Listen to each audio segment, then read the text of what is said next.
A clean energy bill was recently passed in the Washington State Senate that mandates that all electrical utilities be carbon neutral by the year 2030 and 100% carbon free by the year 2045. In order to properly show both sides of this story using the time-honored tradition of civil discourse, we go now to a segment we call Verses.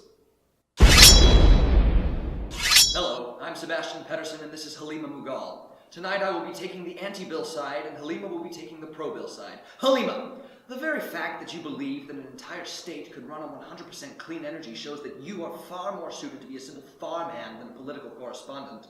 Have you even considered the coal miner who will have to go home to his wife, Janine, and tell her that he has lost his job and that they can no longer afford to buy lunch for their child, Timothy Jr., a fragile little boy of only 6 years? Have you considered that this coal miner, Timothy Sr., is only one of thousands who will lose their jobs when this bill does Satan's dirty work?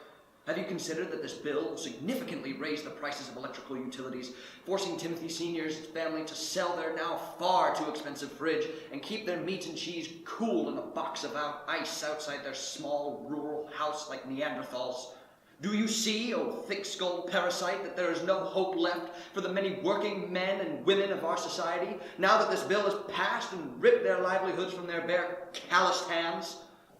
Seb, you ignorant slut! Your futile attempt to appeal to my emotions has done nothing but fuel my far superior argument.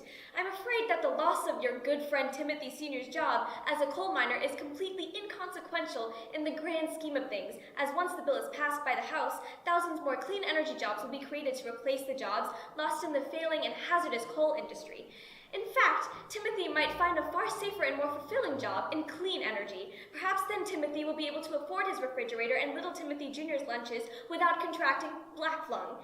And on that note, regarding your baseless claim that the price of electrical utilities would rise, you are simply and utterly incorrect, you brain-dead peddler of slippery slopes.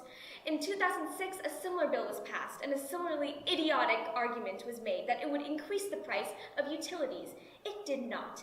In fact, according to the Northwest Energy Coalition, the prices of electrical utilities have decreased significantly since the bill was passed. Thus, your argument against a better and more prosperous future has been utterly destroyed, along with your sordid attempts to revert us back to an age in which polio and mouth-breathing fools like you ran rampant through the streets. This concludes our civil discussion segment, Verses. Thank you.